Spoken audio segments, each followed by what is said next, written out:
मौनी अमावस्या को क्यों की जाती है? भगवान श्री हरि विष्णु और पीपल की पूजा और क्यों रखते हैं लोग इस दिन मौन व्रत?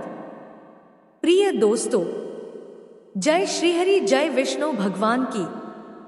माघ मास के कृष्ण पक्ष की अमावस्या तिथि को मौनी अमावस्या होती है। मौनी अमावस्या को माघी अमावस्या भी कहते हैं। धार्मिक मान्यताओं के अनुसार मौनी अमावस्या के दिन आज गंगा नदी का जल अमृत के समान होता है। इसमें स्नान करने से सभी पाप मिट जाते हैं, निरोगी काया प्राप्त होती है और मृत्यु के बाद मोक्ष की प्राप्ति होती है। पौराणिक मान्यताओं के अनुसार मौनी अमावस्या के दिन मौन रखकर संयम पूर्वक व्रत किया जाता है, जिससे मुनि पद प्राप्त होता है। पौराणिक मान्यताओं के अनुसार इस दिन देवतागण पवित्र संगम में निवास करते हैं, इसलिए इस दिन गंगा स्नान का विशेष महत्व होता है।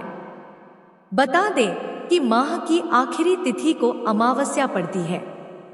माघ माह में पड़ने वाली अमावस्या को मौनी अमावस्या या फिर माघ अमावस्या के नाम से जाना जाता है।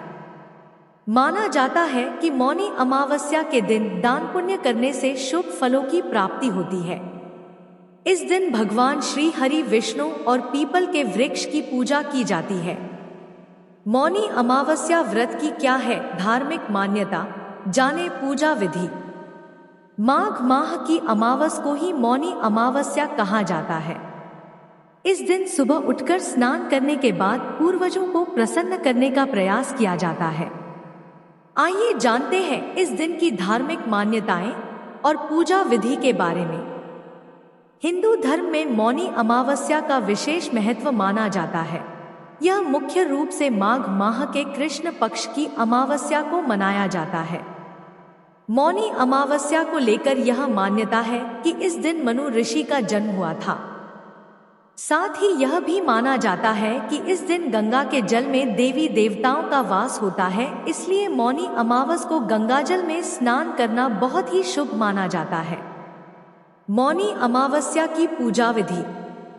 मौनी अमावस्या के दिन स्नान के बाद दान करने का विशेष महत्व है। साथ ही यह माना जाता है कि इस दिन गंगाजल में स्नान करने से मोक्ष की प्राप्ति होती है। इस दिन ब्रह्मा मुहूर्त में स्नान करना आवश्यक होता है। यदि आप किसी पवित्र नदी में स्नान के लिए नहीं जा पाए हैं, तो पानी में गंगाजल मिलाकर स्नान करने के बाद सूर्य देव को जल अर्पित करें। इसके बाद अपनी क्षमता के हिसाब से दान करें। क्यों रखा जाता है मौन व्रत? मौनी अमावस्या के दिन लोग मौन रहकर पूरा दिन बिताते हैं। शास्त्रों के अनुसार यह चंद्रमा को मन का देवता माना गया है और अमावस के समय चंद्रमा के दर्शन नहीं होते, जिसके चलते मनुष्य के मन की स्थिति बिगड़ने लगती है। इसलिए मौनी अमावस के दिन चुप रहकर यानी मौन धारण कर मन की स्थिति को संभालने की कोशिश की जाता है और मन में ईश्वर का जाप करके दान का पुण्य प्राप्त किया जाता है।